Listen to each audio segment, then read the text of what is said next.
खाना मांगते थे तो लैट्रिन देती थी, पानी मांगे तो अपना पेशाब पिलाती थी।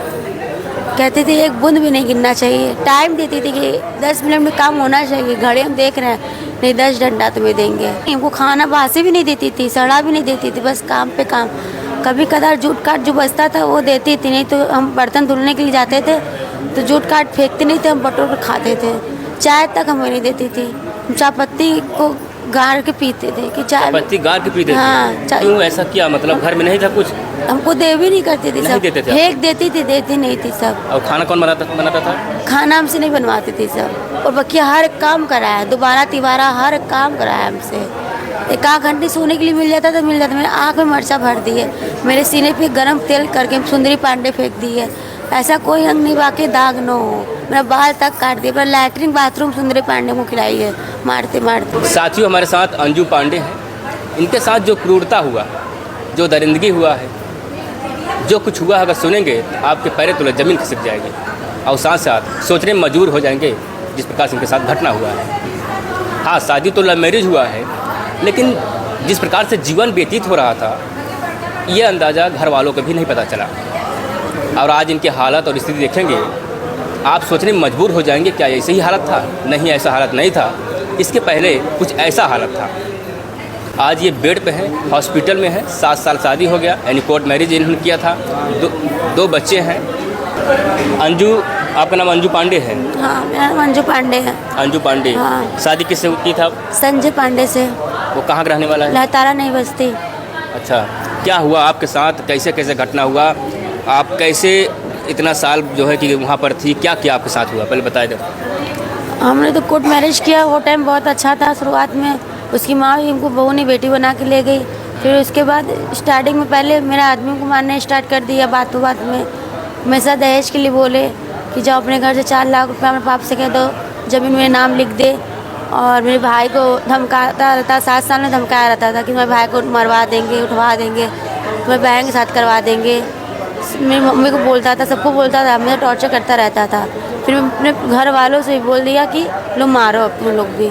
उसकी बहन सुंदरी पांडे, खुशबू पांडे और प्रियंका पांडे, मेरी सास उषा पांडे और सब, ये सब मिलकर हमको बहुत मारी थी। सुंदरी पांडे जो थी हमको बिन कितने साल से आपको मार रहे थे? 7 साल से। और 7 साल से मैं हमको धमका के रखती थी, तो भाई के साथ ये करवा देंगे, तुम्हारे भाई को भी मरवा देंगे, भूत करके मरवा देंगे, प्रेत करके मरवा देंगे, तुम्हारी मम्मी को खत्म। आपका ये हालत कैसे हो गया? जब आप यहाँ से गई थी शादी करके, तो ऐसा ही हालत कुछ था? ऐसा कुछ नहीं था। मैं पहले का फोटो देखेंगे तो आप पहचान नहीं पाएंगे पहले क्या थे अब क्या है। तो कैसे हालत हो गया? खाना नहीं मिल रहा था क्या? नहीं, वो खाना बासी भी नहीं देती थी, सड़ा भी नहीं देती थी, बस काम पे काम। कभी कदार जूट काट जो बचता था वो देती थी, नहीं तो हम बर्तन धुलने के लिए जाते थे तो जूट काट फेंकते नहीं थे, हम बटोर कर खाते थे। चाय तक हमें नहीं देती थी, चाय पत्ती को गाड़ के पीते थे कि चाय पत्ती गाड़ के पीते थे। हाँ, क्यों ऐसा किया? मतलब घर में नहीं था कुछ? हमको दे भी नहीं करती थी, नहीं सब देते थे? फेंक देती थी, देती नहीं थी सब। और खाना कौन बनाता था? खाना हमसे नहीं बनवाती थी सब। और बकिया हर एक काम कराया, दोबारा तिबारा हर एक काम कराया हमसे। एक आध घंटे सोने के लिए मिल जाता था, मेरे आँख में मिर्चा भर दी है, मेरे सीने पे गरम तेल करके सुंदरी पांडे फेंक दी है। ऐसा कोई अंग नहीं बाकी दाग न हो। मेरा बाल तक काट दिया, पर लैट्रिन बाथरूम सुंदरी पांडे को खिलाई है मारते मारते। खाना मांगते थे तो लैट्रिन देती थी, पानी मांगे तो अपना पेशाब पिलाती थी। कहती थी एक बूंद भी नहीं गिरना चाहिए। टाइम देती थी कि 10 मिनट में काम होना चाहिए। घड़ी हम देख रहे हैं, नहीं 10 डंडा तुम्हें देंगे। सोचिए, हमने पहले भी कहा कि लोग जो एक कहावत में कहते हैं कि हमारा ज़िंदगी नरक हो गया है। इनका ज़िंदगी नरक के साथ साथ इनको नरक पिलाया और खिलाया जाने का प्रयास किया जा रहा था। और साथ साथ इनके देखिए, इनका जो बाल है वो बाल काट दिया गया है। इनका इतना गहरा चोट आया है। देखिए, इनका हर एक अंग, शरीर भी देखेंगे, दिखाई मत रहने जाए। देखिए पूरा शरीर, देखिए यहाँ पर थोड़ा दिखा दीजिए। देखिए इतना गहरा चोट है। और शायद ये बेरहमी से एक अदर कंट्रीज कहा जाए, दुश्मन देश क्यों ना हो, इस प्रकार से क्रूरता नहीं करते जिस प्रकार से इनके पति, इनके सास ससुर, इनके ननद, तमाम लोग क्रूरता के साथ मार पीट किए, मारे पीटे हैं। हालांकि इनके अंदर वो शक्तियाँ नहीं है कि कुछ कर पाती, और न तो घर और परिवार से बात करने दिया जा रहा था। अंदर ही अंदर मारना पीटना, साथ ही साथ प्रताड़ना करना, खाना पानी मांगने पर नरक देना, यानी पेशाब और लैट्रिन देना, ऐसा इनका कहना है। और साथ साथ तेजाब के भी बात सामने आया था, वो भी बातचीत करेंगे। गरम तेल इनके ऊपर फेंका गया, बहुत सारे क्रूरता हुआ। ये क्रूरता कहीं न कहीं पहले लोग जमाने में करते थे तो लोग बर्दाश्त करते थे, लेकिन आज सोचिए उत्तर प्रदेश के मुखिया योगी आदित्यनाथ की सरकार में इस प्रकार से क्रूरता और भी कार्रवाई भी नहीं हो रहा है। तो कहीं ना कहीं एक शर्म की बात है। आपके साथ उसके बाद क्या कुछ घटना हुआ? अब आपके जो बच्चे हैं वो कहाँ पर हैं? बच्चे उसी सबके पास हैं। मेरे बच्चे को भी कब्जे में, हमको माँ कहते ही हैं, जानते माँ है, लेकिन जो सुंदरी पांडे है बच्चों में इतना धमका डरा रखी है। एक 4 साल का, एक 5 साल का है। सब डरते रहते, मम्मी नहीं बुलाते हैं। वो सब भी गाली से बात करते हैं। बच्चे को जो आप सिखाएंगे वही सीखेंगे। आपके साथ बच्चे नहीं थे? नहीं, शुरू से लेकर अंत तक बच्चे उन्हीं के पास है। हाँ। तो क्यों, मतलब आपको सता क्यों रहे थे, मार क्यों रहे थे? अगर लव मैरिज आपने शादी किया, सोच समझ के शादी किया होगा, आपने घर से जब छलांग यानी बाहर गई तो कुछ सोची होंगी कि हमारे जो जिससे हम शादी कर रहे हैं वो बढ़िया उसका नेचर स्वभाव होगा, कुछ देखे थे नहीं आप? हाँ, वही हम देखे थे, बहुत अच्छा था स्टार्टिंग में, लेकिन बाद में पता नहीं क्यों ऐसा क्यों किया। और जो संजू पांडे मेरा भाई लगता था, मेरा मौसी का लड़का, अच्छा। वो भी आके सिखाता था, कहता था संजय का दूसरा शादी हम करेंगे और गवाही में शामिल हम रहेंगे। उसकी बहन हम रखते थे, मेरी मौसी का भाई लड़का है वो। अच्छा, क्या उससे पहले जब आप लव मैरिज उससे प्यार कर रहे थे तो क्या आपका मौसी का लड़का जान रहा था सब कुछ? नहीं, ऐसा कुछ जानता था, जब भागते वक्त नहीं जाना, जानता था कि। उसके बाद आप यहाँ पर कैसे, हॉस्पिटल में कैसे पहुँची? पहले तो हम भाग के आए अपने घर पे। हाँ। कुछ एक तल्ला छत पे से कूद के भागे। क्यों कूदना क्यों पड़ा? अरे तेजाब फेंक, लास्ट में बोली कि अब बहुत हो गया, अब लास्ट है, तेजाब फेंकेंगे। हम तेजाब का शीशी देखे, डिमांड सैनिक पब्लिक स्कूल मेरे घर के पीछे है। हम एक तल्ला छत पे से कूद के भागे। पेटीकोट बुला, हमको नंगे रखते थे, भागते समय हम पेटीकोट पहने। पेटीकोट पहन के हम डिमांड सैनिक छुपे थे भोर तक। फिर हम जब गेट मतलब दिन में कूदी थी, रात में आप? रात में कूदे थे। रात में? हाँ। छत से कूदना पड़ा? हाँ। अगर आप वहाँ पर रहते, रात बीतता, क्या रात बीत जाता अगर रहती आप वहाँ पे? नहीं, छुपे थे हम उसमें। नहीं, जैसे अगर आप छत से नहीं कूदते तो रात भर वहाँ रह पाती आप? नहीं, मर गए हो तब तक। सुंदरी हमको मार दी होती, अब तक ख़त्म कर दी होती। अगर शायद अगर रात रुक जाती वहाँ पर तो इनका जान भी नहीं बचता। और तेजाब के बाद जब सुनती हैं तो इनके मन में चलता है कि मुझे तो कुछ करना ही होगा, नहीं तो ज़िंदगी नहीं बचेगी। और ये इनके मन में ये होता है कि मुझे कैसे भी यहाँ बचाना है। तो शायद ये कितने तल्ले से आप नीचे आई हैं? एक तल्ले से जो है कि ऊपर से रात में नीचे कूदते हैं। उसके बाद कैसे भी करके मंडुआ डी पहुँचती हैं। उसके बाद अपने भाई को कॉल करती हैं आप? नहीं, हम ट्रेन में बैठ गए थे। कहाँ? ट्रेन में बैठ गए थे। अच्छा, मंडुआ डी से? हाँ, तो ट्रेन में हम बैठे, इलाहाबाद का ट्रेन था। सायागंज में उतर के फ़ोन भी मांग रहे थे कि कोई मदद नहीं कर रहा था। सागंज क्यों? घर कहाँ है आपका? घर मेरा चौका घाट है। सागंज पहुँच गए? अब सैदाबाद में। मतलब यहीं वाराणसी में है ना? हाँ। वो तो हरिया वाला सैदाबाद क्या? अगर हम इधर आते ना तो सब पकड़ लेती। अच्छा। हम पहले भी भागने की कोशिश किए, सब पकड़ा गया, इसीलिए हमें। आपके पास मोबाइल था? शुरू से अंत तक मोबाइल नहीं मिला हाथ में? अच्छा, किस बात को टार्चर करते थे वो लोग? कहते थे अपने घर से पैसा लेके आओ, ये लेके आओ, लेके आओ।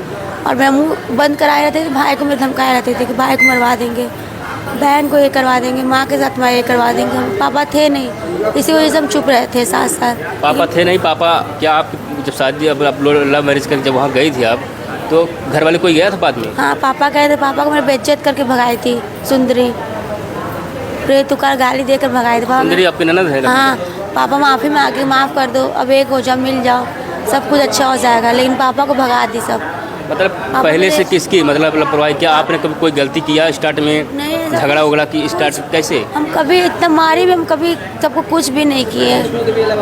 वैष्णो देवी हमको ले जाकर छोड़ दी पहाड़ पे, इधर ही जून में, कि झोंकने का सबका प्लानिंग था कि झोंक देंगे पहाड़ के नीचे। हम सुन लिए तो हम पीछे ही रुक गए। पीछे रुके तो फिर भाई को कॉल किए, ऑनलाइन पैसा भिजवाया। साहब, जो तस्वीर आप देख रहे हैं ये अंजू पांडे हैं और इनका एक ही गुनाह सिर्फ है लव मैरिज शादी करना।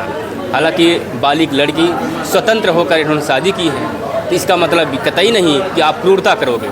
शायद इस बात को या स्टोरी को या इस खबर को सुनने के बाद में हर कोई मजबूर हो जाएगा कि लव मैरिज शादी कैसे करें।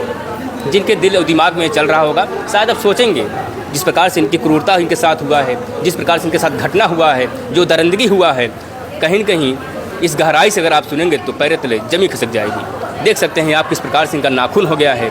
और 7 साल के अंतरालों में इतना ज़्यादा बदलाव। हाथ देखिए इनका हाथ में देखिए कितना चोट पहुंचा है। जला दिया गया और पहले की तस्वीर कुछ और बयां कर रहा है, आप पहचान नहीं पाएंगे। वो तस्वीर आप देख सकते हैं। और साथ साथ देखिए अभी इनका हालत देखिए, मेरे ख्याल से देखेंगे तो अब थोड़ा सा अजीब सा लग रहा होगा। और इसका वो तस्वीर अगर हम पूरा दिखा नहीं भी सकते आपको, क्योंकि इनके हर जगह हर बॉडी पे चोटें पहुंचाई उन्होंने प्रयास किया है। और आज ये बेड पे लेटी हैं सरकारी अस्पताल वाराणसी में एडमिट भी हैं। और अब इनका एक ही गुहार है कि मुझे न्याय मिलना चाहिए। न्याय तब मिलेगा जब जिन्होंने जो क्रूरता किया है पूरा फैमिली जब तक सलाखों के पीछे नहीं चले जाते हैं। आप चाहती क्या हैं? हम चाहते हैं हमसे पूरा सबका गति हो, कड़ी से कड़ी सबको सज़ा मिले। हम जो मेरे साथ हो इससे कई गुना ज़्यादा हो सबके साथ हो। सब 7 साल मेरे साथ कोई अच्छाई नहीं किया। और इसी सदमे में मेरे पापा का डेथ भी हो गया। मेरे पापा पिताजी मर गए? हाँ, मेरे पापा माफ़ी भी बहुत मांगे, हाथ जोड़ के मांगे, लेकिन कोई माफ़ नहीं किया। पापा घर गए, तुरंत हार्ट अटैक आया, मर गए। इनके ही क्रूरता के साथ इनके साथ जो क्रूरता हो रहा था, पेशाब पिलाया जा रहा था, लैट्रिन दिया जाता रहा खाने के लिए, हालांकि आप वैसा कुछ नहीं किए ना? नहीं, खा चुके हैं, पिला दिए। आपको लैट्रिन और पेशाब पिला दिए? हाँ। सोचिए, किसी के भाई होंगे, किसी के बाप होगा, खौल उठेगा उनका खून। शायद ये सब देखकर सुनकर इनके पिताजी की मौत हो गया हार्ट अटैक से। अरे जो इंसान भोजन करता उसे नरक खिलाया जा रहा हो, लैट्रिन खिलाया जा रहा हो, पेशाब पिलाया जा रहा हो, सोचिए। और ये ज़िंदगी जीने के लिए सब कुछ कर बैठी और आज हॉस्पिटल में एडमिट हैं। ज़िंदगी और मौत की लड़ाई की जंग लड़ रही है। ऐसे लोगों के ऊपर कार्रवाई कब होगा? इतना समय बीत गया। एक बार शायद ये थाने में अब गई थी। हाँ, कोई सुनवाई नहीं हो रहा है, सब घूम रहे हैं। किस थाने में अब गई? यही जैतपुरा थाने में गई, कोई सुनवाई नहीं। आपके घर कौन कौन है यहाँ पे? मेरे घर पे मेरा एक भाई, एक बहन का शादी हो गई, मम्मी है और हम। क्या कहेंगे भाई प्रशासन के ऊपर जिस प्रकार से ये धब्बा है, समझिए, अगर एक बेटी को न्याय नहीं मिल रहा तो आप क्या कहेंगे? हम लोग को बड़ी आश्चर्य की बात है। आदित्यनाथ योगी जी की सरकार में अगर किसी को न्याय ना मिले तो ये बहुत धिक्कार की बात है। अगर एक महिला के साथ ऐसा दुर्व्यवहार हो रहा है तो इसमें साथ देना चाहिए। और यहाँ पे प्रशासन हाथ पे हाथ रख के बैठी हुई है, ना कि उसके घर गई, ना कि किसी को अभी तक अरेस्ट किया गया। आज कुछ अरेस्ट नहीं किया गया? आज तक अभी तक किसी को भी अरेस्ट नहीं किया गया, जो कि 5 दिन का पूरा दिन बीत गया। FIR हो गया और 4 तारीख को FIR हुआ। अभी तक कोई का भी पता नहीं है कि कौन क्या है। अभी तक किसी का भी गिरफ्तारी नहीं हुआ है। ये है अंजू पांडे और इनके भाई बगल में है। उनसे हम बात करेंगे। इनके साथ क्रूरता हुआ, जो घटना हुआ, इनके भाई ही बताएंगे, क्योंकि जो दर्द जो माँ बाप को होता है उतना ही दर्द भाई का भी होता है। और आज इनकी गलती की वजह से भले ही कुछ गलती की उन्होंने उठाए कदम, तो स्वतंत्र होकर कदम उठाइए। फिलहाल गलती भी नहीं कर सकते क्योंकि ज़माना बदल गया है, लोग शादी भी कर रहे हैं। आप इनके भाई हैं? हाँ। हेलो जी, क्या नाम है आपका? विशाल पांडे। विशाल पांडे, जब आपको ये पता चला कि पहले पता कब चला हमारे बहन के साथ ऐसे घटना हो रहा है? हमको पता चला 30 तारीख को रात में। ये हमको फ़ोन की रात में करीब 8 बजे। बोले भाई ऐसा ऐसा बात है, हम यहाँ पे स्टेशन पे आ गए। अगले दिन 31 तारीख को पहुँची वहाँ पे। तो हमको कहीं कि ऐसा ऐसा बात है, आओ मुझे रिसीव करो। तो हम कहे तुम कार्य मेरे फेवर में रहोगे? हम पूछे एक बार इनसे कि उनके तरफ गवाही नहीं दोगे तब हम तो तुम्हारे पास आएंगे। तो बोले कि भैया हमको ऐसा सब हालत कर दूँ कि हम तुम्हारे ही फेवर में रहेंगे, हर कुछ तुम्हारे सुनेंगे। तो हम मौसी का नंबर दिए, मौसी के घर पे जाके इन लोग वेट की। तो हम जाकर वहाँ पे इनको रिसीव किए। रिसीव करने के बाद उनको लेकर आए तो घर पे देख रहे इनका हालत पूरा एकदम स्थिति ख़राब था। और यहाँ तक कि हम घर पे इसको 4-5 दिन सोचे रेस्ट कर लेंगे, आराम हो जाएगा, सही हो जाएगा, लेकिन इनका एकदम आराम करने की एकदम कोई उचित नहीं थी एकदम। फिर रात में गोस्ती आ जा रही है। पेट में कोई भोजन वोजन नहीं था? इनको सड़ा खाना लोग देते थे। ये सड़ा खाना के लिए भी तरसती थी मांगने के लिए। कहते हमको सड़े खाना मिल जाए, हम खाने के लिए तैयार हैं। ये स्थिति में थी। लव मैरिज तो सब लोग करता है, लेकिन भैया ऐसे तो कोई पीड़ित नहीं करता है किसी को ना कि जान से मार देगा। तो उसके ऊपर तेजाब कई रात में, अगर वो दिन में बात नहीं सुनी कि हमारे ऊपर तेजाब पे हमारी जान लेंगे, ये नहीं सुनी होगी तो उस दिन रात में ये खत्म हो जाती, शायद ही बच पाती वो तो सुन ली तो एक तले छत पे से कूद कर रात भर दूसरे स्कूल में रात भर अपना वहाँ बिताई। सुबह भोर में मॉर्निंग में जब स्कूल खुलने का टाइम हुआ तो वहाँ से फिर गेट जब खुला भोर में तो स्कूल का गेट से बाहर निकली। मतलब आप इससे पहले कोई जानकारी नहीं था, जब ये आपको बोली तभी जानकारी मिला आपको? इसके पहले जानकारी नहीं था कि हमारे बहन के साथ क्या घटना हो रहा? नहीं, कुछ नहीं, कोई इनसे मतलब हमारे परिवार के लोग गए, दादी गई, पापा गए, सबको उन लोग गाली देकर चप्पल जूते उठाकर मारकर उन लोग बेइज्जत करके वहाँ से भगा दी। है कौन दबंग आदमी है? क्या लोग? वो दबंग नहीं है, अपने आप को मतलब वो जो लेडीज है ना, सुंदरी और खुशबू और प्रियंका, ये तीन जो है ना, ये तीनों अपना इज्जत पे नहीं जाती हैं। वो तीनों बस अपना कपड़ा फाड़ कर आप पे इल्ज़ाम लगा देंगी। अगल बगल के लोग पे कितने इल्ज़ाम लगा, अगल बगल कल मैंने गया तो वहाँ पता लगा कि अगल बगल लोग कितने लोग को फंसाई थी सब ऐसे ऐसे कांड में। तो उन लोग से पूरा अगल बगल के लोग भी कुछ डरते हैं कि हमारे ऊपर ऐसे केस न लगा दे। तो संजय पांडे अभी फरार चल रहे हैं? संजय पांडे, उनके पूरे परिवार, खुशबू पांडे, संजू पांडे सब भागे हैं, कोई जन मिल नहीं रहे हैं। और न पुलिस कोई उनके घर पर जाकर कोई तगेदारी भी नहीं करे कि यहाँ पे है कि यहाँ पे है। ये तो पुलिस का काम होता है कि कम से कम ना धारा लगा तो उसको पकड़ने के, कम से कम उसको समझाया तो जा सके। लेकिन आपके पिता देहांत इसी कारण हुआ? पिताजी हमारे इनके घर पे जब गए थे कुछ दिन पहले तो बोले कि बेटी से हमारे मिला दो एक बार, हम मिलना चाहते हैं। तो पिताजी तो थोड़ा कल्पने लगे, रोने लगे, हाथ पैर जोड़ने लगे, प्लीज़ एक बार हमको माफ़ कर दीजिए, अब एक बार सब लोग फैमिली के पांडे ही बिरादर है तो आप लोग एक साथ हो जाइए। कोई इसमें वो बजा नहीं, सब लव मैरिज करता है भाई। तो गाली देकर चप्पल से उठाकर मारकर उनके परिवार ने उनको भगाया। वही शर्मिंदित हुए। कुछ दिन बाद, 10 दिन बाद, 5 दिन बाद पापा के डेथ हो गया। सदमा में चले गए वो खाली। देखिए, पिता के ऐसा स्थिति हुआ क्योंकि वो सोच समझ नहीं पाए कि हम क्या तो करें तो क्या करें। अचानक हार्ट अटैक से मौत हो जाती है। और बहन की हालत ये है, भाई दर दर भटक रहा है कि न्याय मिल जाए। आप सोचिए, वाराणसी एक मंडल है, IG रेंज जो अधिकारी बैठते हैं और जिलाधिकारी, पुलिस अधीक्षक, बहुत सारे तमाम बड़े बड़े अधिकारी यहाँ पर हैं, लेकिन फिर भी इस बिटिया को न्याय अभी नहीं मिला है। ऐसे में उत्तर प्रदेश के मुखिया योगी आदित्यनाथ जिस प्रकार से महिलाओं के प्रति जागरूकता दिखाते हैं और साथ साथ बड़े नए नए कानून भी बदल रहे हैं, मुख्यमंत्री जी क्या कहेंगे आप? हम तो यही कहेंगे कि उनको जैसे मेरी बहन का हाल हो उससे दुगना इनका हाल होना चाहिए ताकि दूसरे बहन बेटी के साथ ऐसा ना हो सके। फिलहाल ये हॉस्पिटल देख सकते हैं, यहाँ बहुत सारे मरीज हैं। हिम्मत दिखाइए।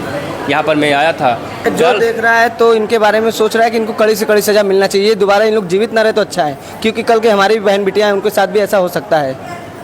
आप थोड़ा सा आइए थोड़ा सा बात कर लेते हैं। यहाँ इनके सहानुभूति में तमाम लोग आ रहे हैं, देख रहे हैं इनका हालत आखिर ऐसा कैसे हो गया। हर कोई इंसान लव मैरिज करता है, स्वतंत्र होकर शादी करता है, बालिग होने के बाद उनका पूरा अधिकार मिल जाता है। हालांकि ये कोई गलती हम नहीं कह सकते क्योंकि ज़माना बदल गया है, लोग शादी विवाह कर रहे हैं। तो ये घटना के बाद जो जहाँ पर आप गए क्या कुछ सामने आया, कोई कार्रवाई की? मैं जगदीश पांडे जोशी ब्राह्मण संघ का अध्यक्ष हूँ और इस तरीके से घटना हुआ है, दर्दनाक, मुझे अच्छा नहीं लगा। और ऐसे व्यक्तियों के खिलाफ दंडात्मक कार्रवाई होना अनिवार्य ज़रूरी है। क्या मांग है आप? हमारी मांग है कि उनको दंडात्मक कार्रवाई हो और सारे लोग कस्टडी के अंदर हो, क्योंकि ऐसे व्यक्ति इतना दिनों से उत्पीड़न कर रहा है। मुझे अब मालूम पड़ा वो समाज में उसका जो काशी विश्वनाथ मंदिर का पास है वो भी निरस्त करवाएंगे हम, मैं सभापति होने के नाते कार्य से, और उसको जो विश्वनाथ मंदिर से कार्य कर रहे हैं वो सब भी बंद करवाएंगे। और ये गलत किया है क्योंकि बच्ची जो है बहुत बिना पिता का है, इसलिए हम लोग इसके साथ हैं। अच्छा, तो इनके दादी हैं क्या? हाँ, आप दादी इनकी हैं? बोला ये इनके दादी है, जो पीड़ित बच्ची है, उनकी दादी, उनसे बात थोड़ा करेंगे। ये समय व्यतीत हुआ, उसके बाद घटना इतना बड़ा हो गया कि अब सब पूरा परिवार, वही परिवार जिस परिवार को छोड़कर अंजू गई थी अपना जीवन साथी ढूंढकर, लेकिन आज वही परिवार फिर उनको दोबारा सपोर्ट और साथ दे रहा है और ज़िंदगी और मौत के बीच दवाइयाँ कर रहा है, जंग लड़ने से बचाने का प्रयास किया रहा है। आप उनकी दादी हैं? हाँ। क्या कहेंगे अभी? हम यही कह रहे हैं कि उसको कड़ा से कड़ा सज़ा मिलना चाहिए। लड़की को इतना सब घायल कर दी हैं, का बोला कड़ुआ तेल चूड़े के डाल दी, पिलास उसको गोड़ में कोच दी, बाहर पूरा काट दी, सब उसकी संग सासत बहुत की है, पूरा एक तरफ का सीना जला दी है उसका। यही हर जगह चोट लग गया? हर जगह चोट लग गया, कोई शरीर उसका बाकी नहीं है। यानी चोट हर जगह लग चुका है, कहीं बाकी नहीं है। आप सोचिए, एक ये माँ है, भले ही माँ नहीं उनकी है, दादी है। उनकी माँ कहाँ है? घर पर है। उनकी माँ नहीं, उनकी माँ भी बीमार रहती है, दादी लेकर हॉस्पिटल में पड़ी हुई हैं और कहीं न कहीं क्रूरता सीमा पार हो चुका है। चलिए थोड़ा से और लोग बातचीत करेंगे। थोड़ा आप खड़े हो जाइए सर, अपना परिचय दीजिए, उसके बाद थोड़ा सा। मेरा नाम सोनू पांडे है, मैं भूतपूर्व महामंत्री हूँ दोस्ती ब्राह्मण संघ का। जी, आप मैं शंकरनाथ पांडे मानव अधिकार सुरक्षा ऑर्गेनाइजेशन का शहर दक्षिणी उपाध्यक्ष हूँ। और मेरे पास ये लड़की का मामला 8 तारीख को आया, तो मुझे ऐसा लगा कि नहीं, ये तो नहीं होना चाहिए, क्योंकि मेरे समाज का ये पहला ऐसा घटना है जो कि हाँ क्रूरता से मतलब अमानवीय व्यवहार, जिसको अमानवीय व्यवहार मतलब कहा जा सकता है, ऐसी दुर्दशा लड़की का ये लोग किए हैं, जिसको देखना और कहना बहुत अच्छा नहीं लग रहा है मुझे। तो जब मुझे पता चला तो मैं कल जैतपुरा थाने में भी गया, इंस्पेक्टर साहब से भी मैंने बात की और चौकी इंचार्ज सुधीर त्रिपाठी जी हैं, उनसे भी हमारी बात हुई। तो वहाँ पे NCR दर्ज करके उस पर कार्रवाई चल रही है। और लड़का वाले के घर जो संजय पांडे हैं, लतारा कल पुलिस गई थी, घर पे उनके कोई नहीं है इस समय, सारे लोग भागे हुए हैं। 9 आदमी के खिलाफ NCR भाग कर बच पाएंगे लोग? नहीं, मेरे हिसाब पुलिस के हाथ इतना लंबा होता है कि जहाँ कहीं से भी रहेंगे हम निकाल लेंगे। पुलिस के हाथ लंबा होता है, लेकिन पुलिस अभी तक कार्रवाई नहीं करेगी उसके खिलाफ। पुलिस ढूंढ रही है। अच्छा, पुलिस चाहे तो उसको 24 घंटे के भीतर गिरफ्तार कर सकती है। FIR दर्ज नहीं हो रहा, सिर्फ ढूंढ रही है। FIR दर्ज ढूंढेंगे, मिलेंगे तो साहब मुकदमा करेंगे, और नहीं मिलेंगे, नहीं ढूंढ पाएंगे तो मुकदमा ही नहीं करेंगे। कहीं न कहीं आप सोच सकते हैं, माननीय मुख्यमंत्री जी हैं, तो बाबा जी के बारे में क्या कहेंगे, जो महिलाओं को इतना जो कि लगाम लगा है अपराधी को? बाबा जी मुख्यमंत्री महोदय से मैं यही कहना चाहूँगा कि अगर आप सही से महिला देखना चाह रहे हैं तो देखिए क्या हुआ है, इसका फैसला आप करिए। अयोध्या में जो घटना हुआ, वहाँ उत्तर प्रदेश मुख्यमंत्री भी आ गए हैं। क्या इस बिटिया के घर पे आना चाहिए, नहीं आना चाहिए? आना चाहिए, आकर के देखें और पुलिस वाले को बताएं कि बिटिया का पिताजी भी नहीं है। इसी सदमे में इनके पिताजी की मृत्यु 2021 में हो चुकी है और काफ़ी बर्बरता के साथ इस लड़की के साथ और हमारे अध्यक्ष लोग जी हैं, व्यवहार किए हैं। हमारे पंडा समाज के अध्यक्ष जी भी हैं। मैं इनसे निवेदन करूंगा उस परिवार वालों का, सारे लोग का पास जो है पर्चे पत्र विश्वनाथ मंदिर का निरस्त करें। अच्छा, वहाँ पर रहते हैं? जी हाँ। अच्छा, मैं विश्वनाथ मंदिर हम लोगों का कार्य क्षेत्र है। विश्वनाथ मंदिर के जितना पर्चे पत्र उसके परिवार वालों का है, देवर का है, जेठ का है, नंदोई का है, जो जो इस केस से जुड़े हैं, पंडा हैं वो लोग। जी हाँ, उस सारे लोग का पर्चे पत्र पहले ये निरस्त करें।